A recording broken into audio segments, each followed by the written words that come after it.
I want to get right into our next panel. It features some of my very favorite people in the world and some of the smartest people in the world. We have had a little bit of a change, I think, in moderator because Seth Partnow is having some technical issues. So that means I get to embarrass him because I think he's just skipping out because today is his birthday. So happy birthday, Seth. And also I will give him a shout out, even though he is not here.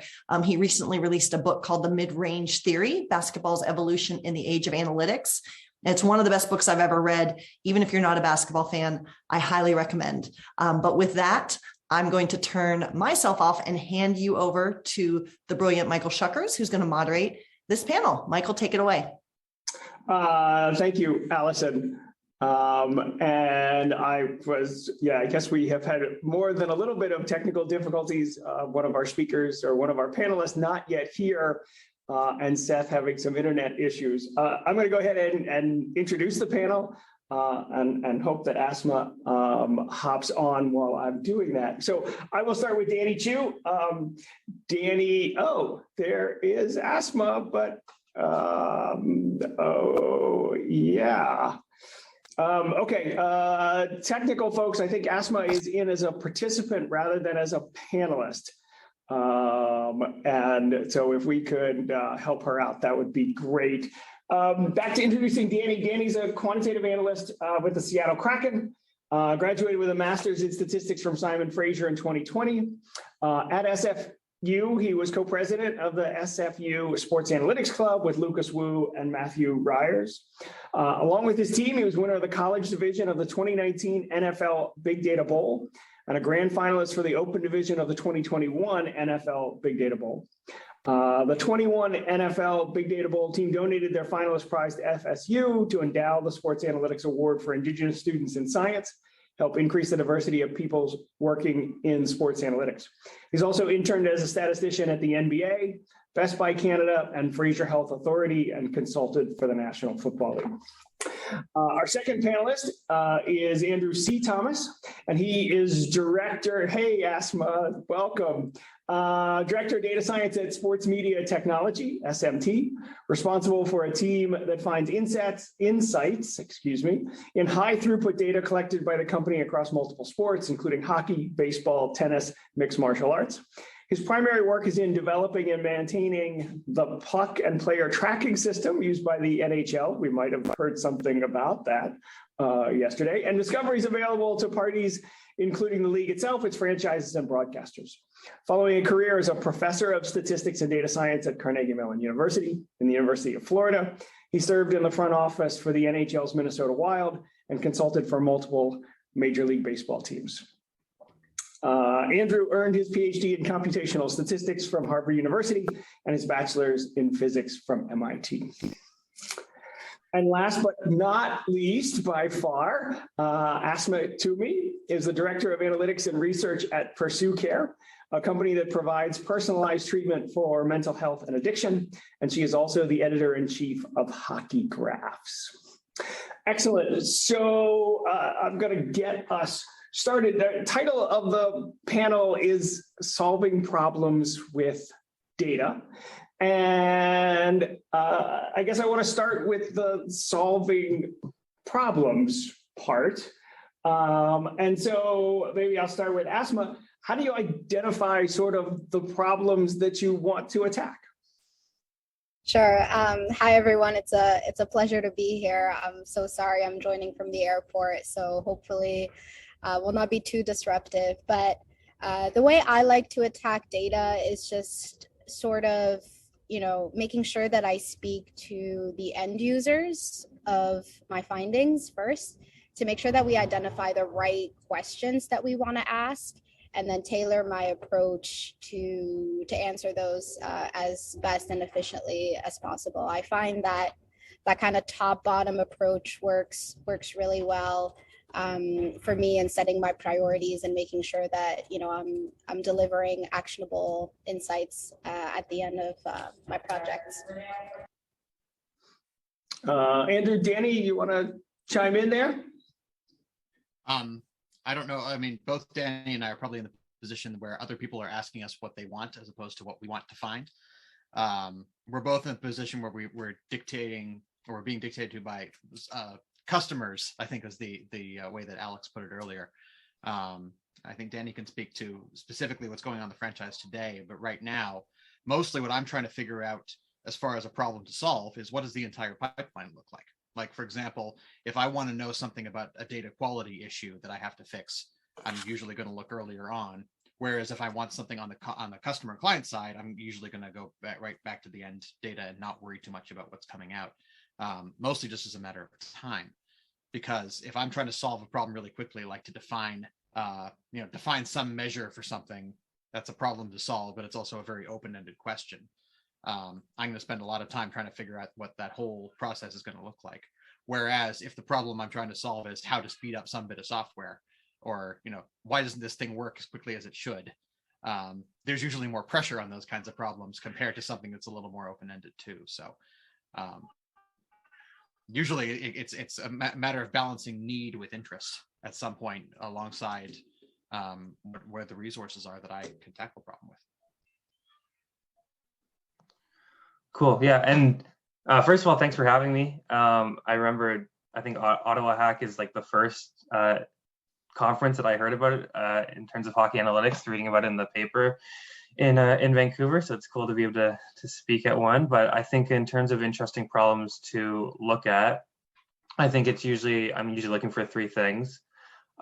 Is it important for making a decision? Is it technically interesting? And is it statistically, theoretically interesting? And I know sometimes, like Andrew said, sometimes you just get given a problem and you have to solve it. It doesn't matter if it's technically or theoretically interesting, as long as it has an impact on an important decision. Or sometimes you disagree whether the decision is important or not. But ideally, your problems are hitting all three of those things, and sometimes they hit one more than the other. But those are the most interesting problems to me, is when they hit all three. Awesome, thank you, and I appreciate that. It's nice to know newspapers still exist somewhere. Let me remind the audience that if you have questions for our panel, you can throw those in the Q&A through that icon on Zoom. Andrew, you mentioned data and data quality. And so, one part of this solving problems with data is knowing the data that you need, and whether you have that or whether you've got to go out and collect that. So I guess talk a little bit about that process of evaluating what is available to maybe answer the question.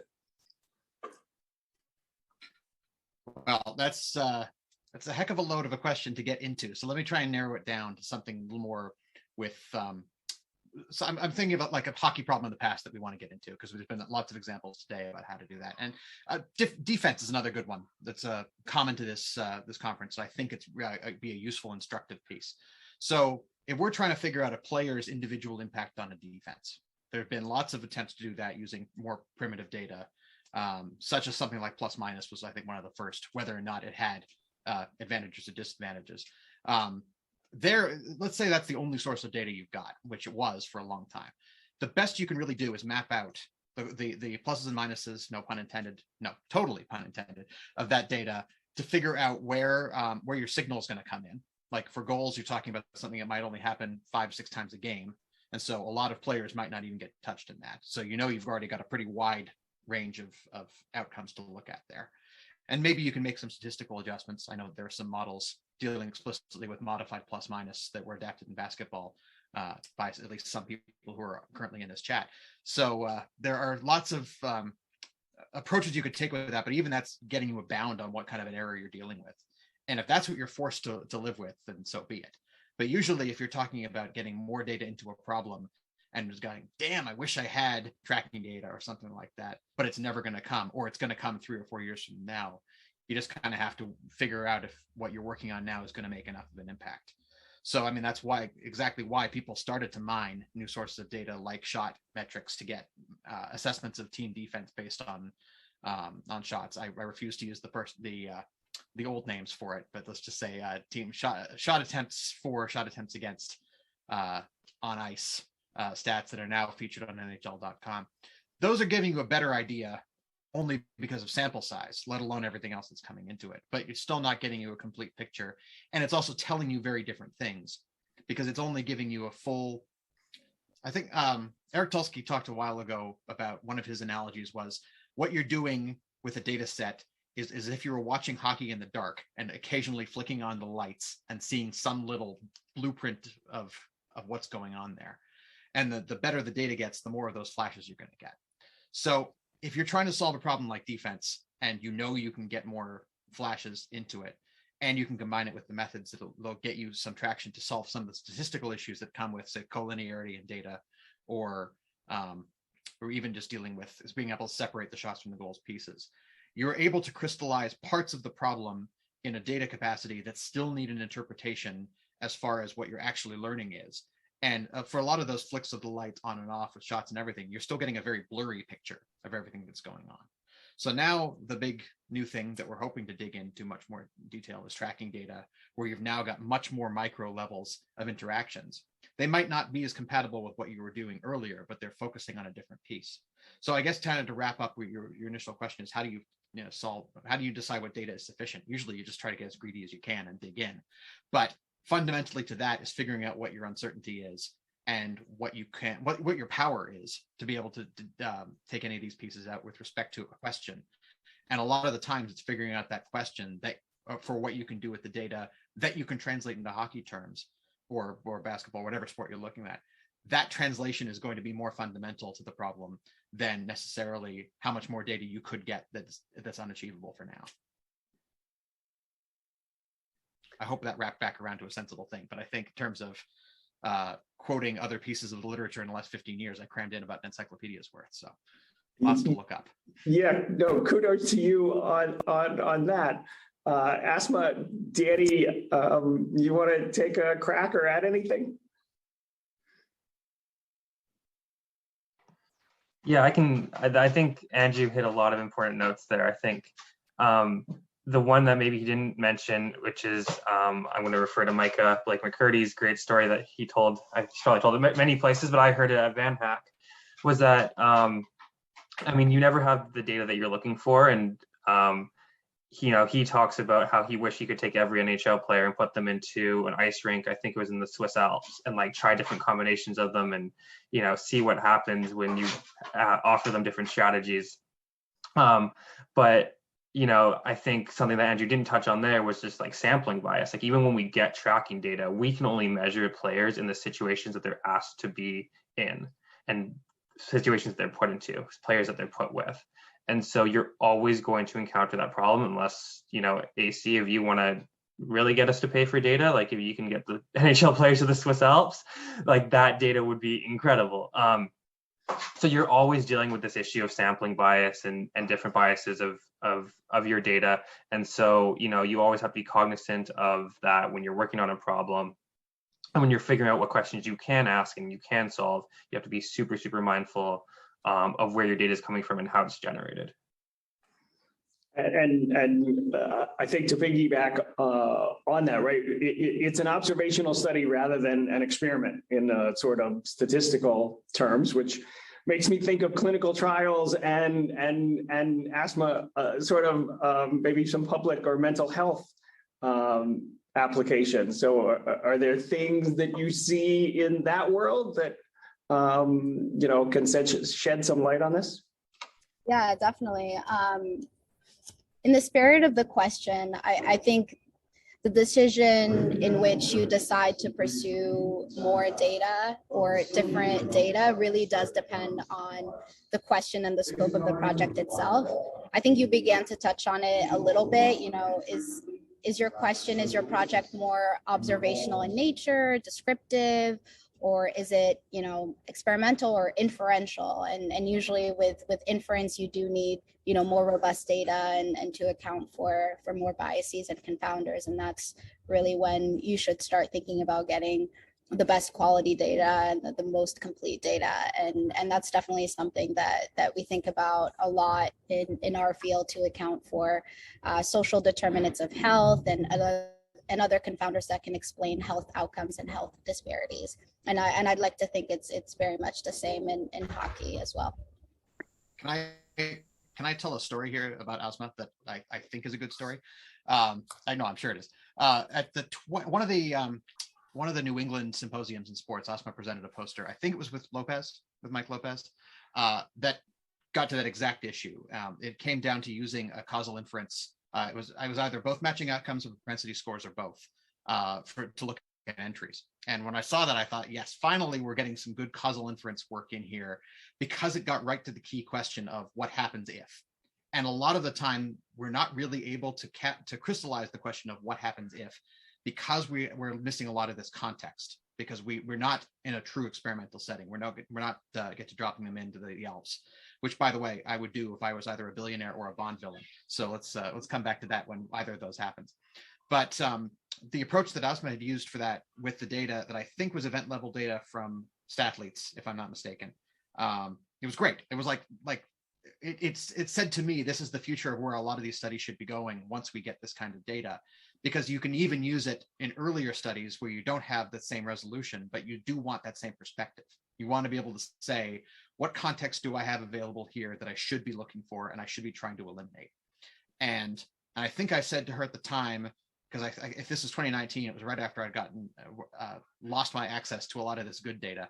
And if it was 2017, it was right after I could not share access to a lot of that good data. So either way, I wasn't able to follow up. But it reminded me that there's lots of good places for this sort of structure to happen, not just for this problem now, but when we have access to more later. What could we possibly gain once we do get that data to follow up? Because that's kind of the next question: is what do I get next once I'm able to take it up to this next level of precision in the data that might become available later? Because it could easily be that you've accounted for all the factors that are taking up 90% of your variability. And any additional data is going to be not necessarily a waste of money, but if you have to spend millions of dollars to answer this question, it's not going to be as worthwhile. And putting it in that causal inference framework really crystallized how you would approach that, given that next level of precision. So I thought that was really great. And let me echo that, and I'm going to turn it over to Asthma and ask her to talk a little bit more about that study, because I think it's a really good one. But I also need to highlight the fact that the data this year for the Big Data Cup is player tracking, and there I think is a lot of potential to answer the sorts of questions that Andrew is alluding to and that Asthma has started to tackle within that data set. So Asthma, can you just take 2-3 minutes and tell us a little bit about that study? Sure, yeah. It's been a while, so my memory is rusty, a bit rusty on it, but essentially it was about zone entries, and we know that entering the offensive zone with possession is usually the way to go, as opposed to dumping it in. So essentially the study was using causal inference, so asking a what if question, and accounting for different confounders, and really measuring the additional impact of trying to enter the zone with possession and quantifying it in terms of expected goals. So how much of an advantage do you get with expected goals? And I'll just add, one of the things that I loved about that paper is you actually go and estimate the ability of individual players to do the carrying in of the puck. And I think that's critical as getting rid of one of the main confounders for that problem. So that was great. Thank you for that. So talked lots about data and some of the issues there. I want to turn to sort of starting to think about how we tackle sort of the models or the machine learning or whatever we are going to do for a particular problem. So we have the data, we have the problem, how do we sort of develop those tools? And I'll start with Dani here and thoughts you have in terms of how you go about sort of thinking through that type of setting. Yeah, so I think when you have that data and now you're going to choose a model or choose a strategy on how you're going to tackle your problem, I think the first question you need to ask is whether you need interpretable parameters, or do I just need a prediction? And I'm, quite biased to having interpretable parameters, but I think there are certain situations that call for just straight predictions. And again, I'll reference public work by Micah, where he has parameters that are shot maps that represent a player's impact on a game. And he built his statistical models in a way that he can pull out those shot maps and interpret the player effects. And that is really, really cool when you're asking how good is a player, because now the way he built his model, he can interpret, okay, this player is affecting play on the ice in these different ways and creating more shots in these different areas for his team or for their team. And so I think that is really interesting. But sometimes if you just want to predict who's going to win a game, maybe you don't need the interpretable parameters. You just care about, okay, what is it, a 50% chance that this team wins a game or a 70% chance that this team wins a game? So depending on your problem, you might need just the prediction or just your parameters. And so I think that kind of feeds into what the decision to choose a model or choose a type of model to build is how your work is going to be used. And then I think a second really important question is like, how are we going to prevent my model from overfitting or, falling into some of the traps that we just talked about with causal inference and fit into how am I going to prevent my model from, being biased in that way? So whether it's using causal inference techniques or something else to, make sure that we're not being affected by the sampling bias of our observational study. Those are the kind of the big questions that I'm asking myself before I even sit down to write a line of code, or before even really deciding whether we can answer a problem or answer a question is like, okay, what issues are we facing? And then, how are we going to account for it with our model? Thanks for that, Dani. Asma, do you see, first, are there things you want to add to that? And then do you see the same sort of issues in your hockey modeling as you're seeing, in your public health or your medical modeling? Yeah, absolutely. Dani touched upon, interpretability, and that's something that's extremely important in healthcare.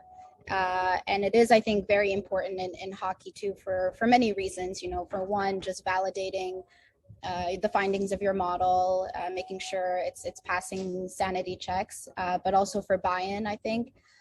For healthcare, your physicians, your decision makers need to sort of peer into the model and see how it behaves. And I think it's the same way in hockey. So with that in mind, picking a statistical model and an approach whereby possible in which you have the ability to make sure that it's interpretable is huge for both model validation and also buy-in.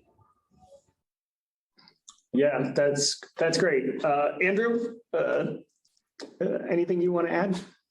I am hardwired against gambling, and that's probably after a long career as a statistician and student. Plus, I've never been particularly good at it. But at the same time, almost every application that I've ever seen of high predictive validity that is not gambling is usually broken up into the idea where you want certainty or else.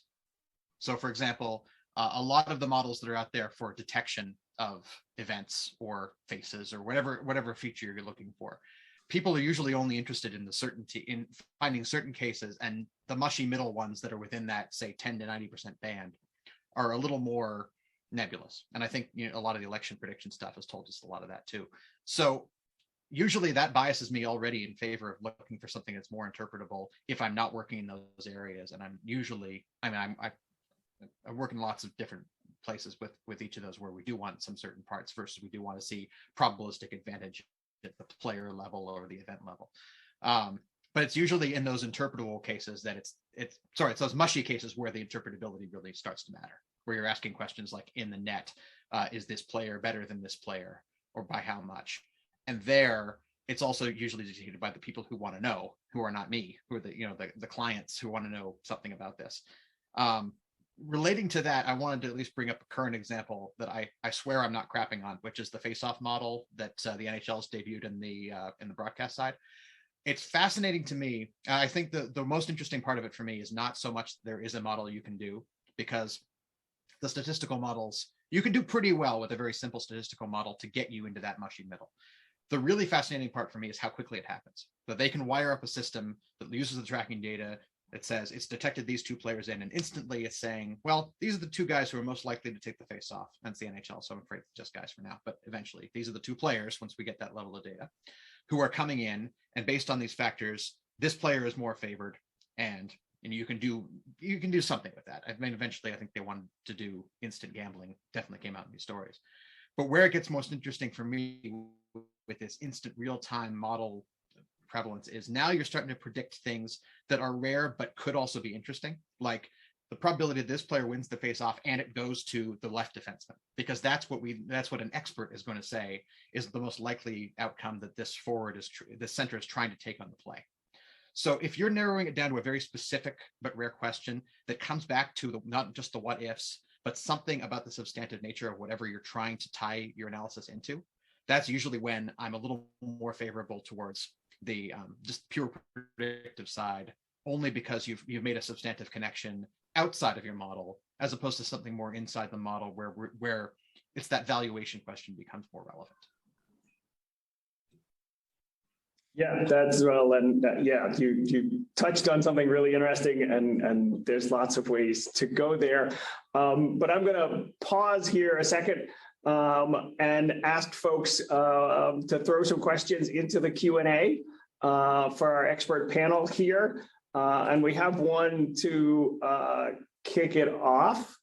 And so Vane asks, when drafting new players or trading, if the difference between two players in gameplay data is about the same, do you use psychometric assessment to determine if there's good soft skill differentiator? And how does that play into decision-making at any level? Anybody want to try that one? I'll give it a shot, but let's establish that psychometric assessment at the basis level is what do you think of this guy, which is almost always what happens at the scouting level, that they try to determine, is this someone who plays along well with others? Is this someone who we don't care about their interaction? And the next level assessment of that would be whether or not you can dig into that kind of data.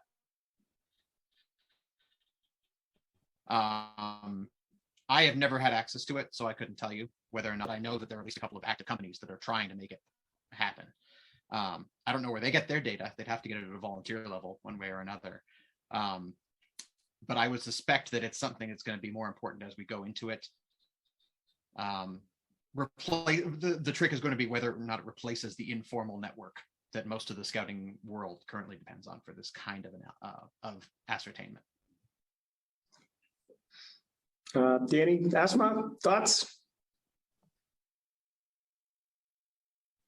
Yeah, I think I can't go into too many specifics, and I think the important part is to ask, how accurate, or how large are your confidence intervals on your assessment of the player. But I think to Andrew's point, like the scouts and the network of people have some sort of assessment, whether it's good or not is an important question. And I think it's the place where I'm most willing to be to negotiate or to agree to be wrong on something is, if I think a player is really great and everyone says that they are the worst person in the world, then I'm totally okay passing on that player or not trading for that player.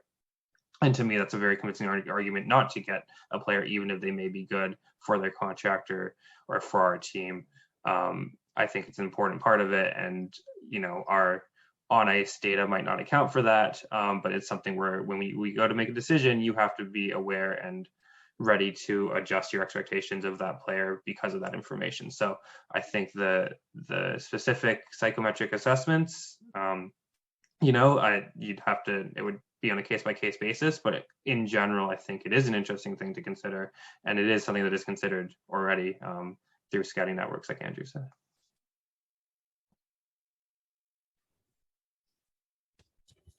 Yeah, I think, to Dani and Andrew's point, those are things that are not measured by the statistics. So, I think it does have an important place. I would believe having, good leadership skills, good emotional intelligence, being able to be good in a team setting is important. And I think we've seen that with certain players doing really well with certain teams and not so much with other teams. That's not directly explained by, their ability as we've traditionally measured it.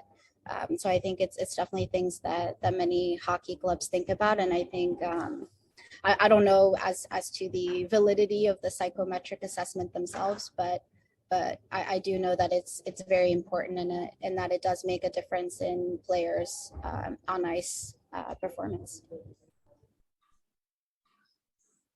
Yeah, awesome. Thank you guys for that. Again, reminder, folks, to throw your questions for this great panel into the Q&A. I want to ask a question that I've been thinking about a lot lately, which is sort of how do you stress test your models and how do you know that your model is doing a good job beyond sort of the basic sort of a little bit of cross validation or a little bit of sort of an R squared sort of type of evaluation. And I'll open it up. Anybody who wants to start with some thoughts on that. You took the fun ones, Schuckers. Speaking to, like, for what my team does on a QA basis, usually we just try to take it apart one by one. So let's say we have an outcome or a feature detection or any of those pieces that are curious. Usually we just dig into the video. Like if we find something where we see something unusual that's being dictated by either a player performance or it's usually where that's going to come up is why does this player not play well? Usually that's when you take it to the next level and say, well, what could we possibly be missing? And usually a lot of the times in a video perspective or a scouting one, someone else will spot and hit what this is why this statistic is not a good predictor of this particular thing, which leads us back into that data loop of wanting to get more there. That's the simplest version. Yeah, I think Andrew, yeah, totally right. I think the beauty of the world that we work in is that you can pull the video. Every single shift, every single shot, every single event that you're working with is linked to something that you can pull up and see for yourself. And so I think, in using that tool to your advantage is super, super important. I think the other things that you talked about, Schuckers, are like the first things you do, just kind of general statistical model checks. But yeah, when a player is, evaluated more highly than you think they should be, or something jumps up that's out of the ordinary to you, I think you have to ask the questions about, sampling bias and stuff like that. But also, as an example, there's, a stat that's become very popular, across all sports, or these like over expected stats, rush yards over expected, blank over expected. And I think it's important to, when we make stats like that, like who is creating the expectation? Should everything above expectation be credited to the player or the team for the stat that you're using? Are there any unmeasured variables or noise that are contributing to the residual that you're attributing to this player? So I think when you have stats like that, like asking those types of questions to try to dig in and say, okay, is there something weird going on? Is there something that we shouldn't be doing that we've done? To try to get at, have we built the best statistic or best measure or best tool for evaluating players or teams that we can? And I think, some of those questions are important to answer for yourself before you move on and say, okay, this is, these are the results. You have to kind of gut check yourself.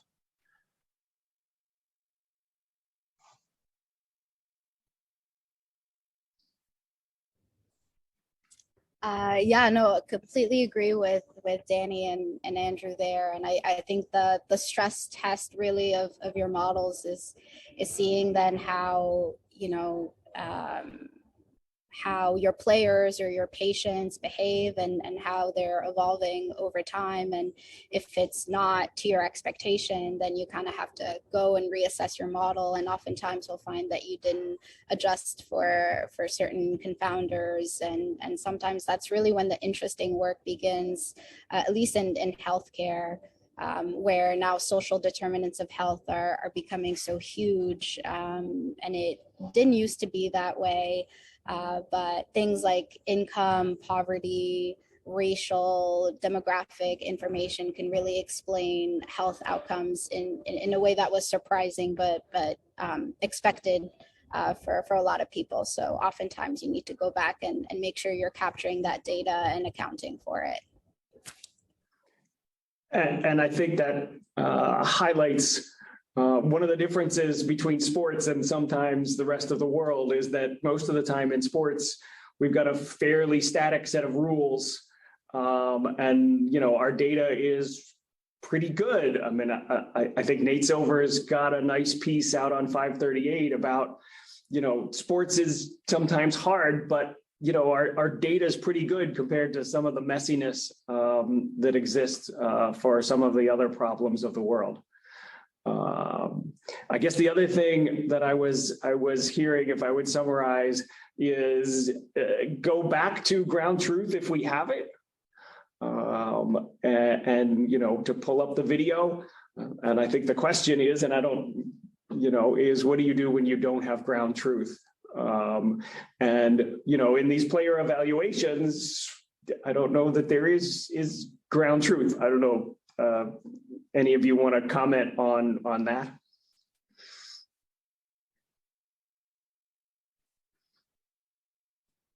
Not particularly. Okay. If there's no ground truth to go back to, then what's your data?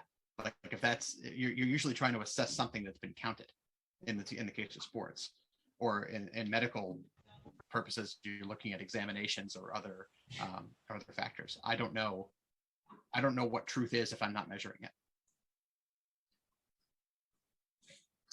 Excellent. We got a couple minutes. I'm going to go to some of the questions that we've got in the Q&A, and reminder that we've got some time for these. So I'll start. We've got an anonymous attendee here mentions that even basic stats can be used to generate a model for, say, win probabilities. So what basic stats would you consider most important predictors of game or player performance?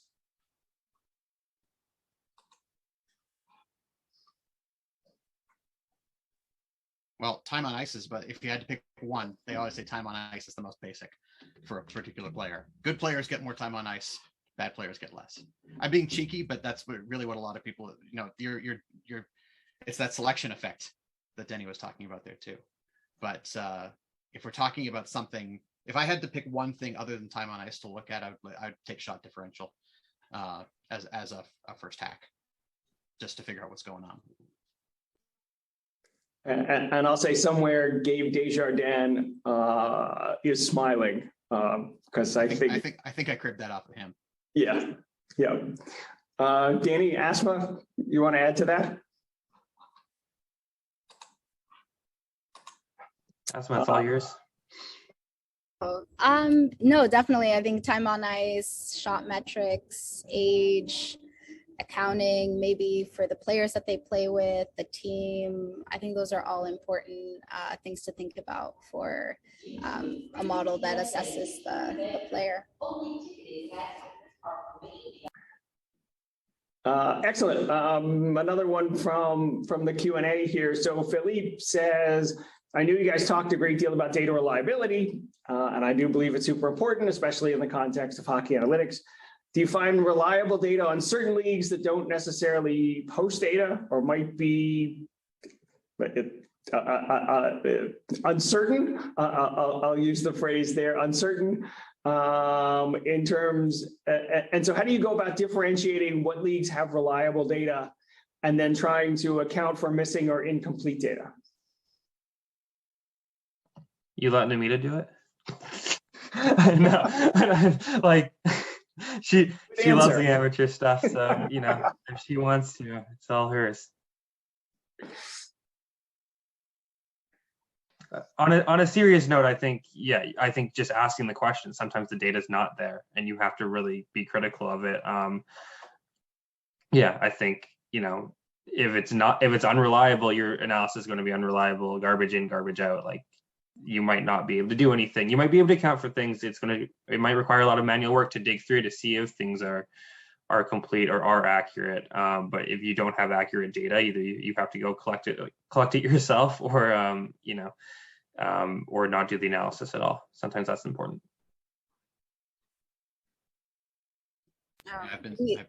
We deal with missing data a lot in healthcare, and looks like in hockey too at the amateur level. And I think there are statistical ways to kind of overcome that, but to be used with moderation and caution, I think. But yeah, I think data reliability is something extremely important, and missingness is definitely one of the biggest culprits of that. In terms of then measuring if it's, like, let's say you do have complete data and then trying to assess whether it's then reliable, that's a much harder question. I think I haven't been confronted with that issue, but I'm curious as to the panelists' ways in detecting that and trying to remedy it. Now I'm asking a question.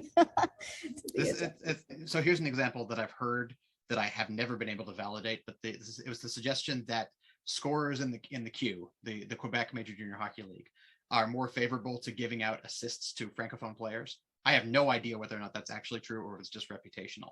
But suppose that's the hint I've got. The best I can do is I can ask an expert, because we've got them who are in terms of scouts who are there. I can say, look, do these numbers look right to you from, say, a couple of different games? There's a nice place where we can go back to video for authority as well. But I guess go back to ground truth also includes go back to expert opinion if you can find it on particular issues. If we're that's a very specific bias example, though. Like if we're talking about this lack of data, if missingness is completely at random because it's just, either the data didn't get uploaded properly or certain games don't get a high level scorekeeper, there's not really much you can do other than to go and collect it yourself. All you can really do in that case of missingness is, like Asma said, is find occasions when your when your imputation would work to kind of cover up where those problems are happening. But if it's just a very specific bias where it's the thumb on the scale happening one way or another, sometimes your models can pick that up too. Like if you're connecting, say you get players who are, say that this particular case is true, then those players should be getting to higher levels because they're good scorers, if that's the way they really are. But if the scouts are seeing through that and not drafting them as highly on that basis, particularly if it's something like secondary assists, then you've already got a pretty good reason to build a model in a particular way that's connecting. Once your bad data gets to the top, it's just polluting your model. It's not really doing any additional damage because you're baking in the fact that you've got a bias there. The worst that's going to happen is you're going to get just a lot more uncertainty on that model. You're not going to get, unless you were pooling across a bunch of different leagues, in the case of the Q, you're not going to get any kind of bias from that. And since Asma asked the question, I will highlight part of what Andrew said, which is I think it matters whether your missingness is just at random, and statisticians say that at random is just, there's not a good reason for that missingness, or potentially that the missingness is due to the measurement being lower than we might expect or higher than we might expect. Just give an example, right? We sometimes think of missingness for a player when we do aging curves. And some players, we don't have NHL data when they're 21. Well, that missingness is because they sometimes aren't good enough to be in the NHL at age 21. And that's a case of missingness that is not at random. There's an underlying reason there. I think we are at the end. Let me thank you guys again. I very much enjoyed hosting you. And I will turn it back over to Allison.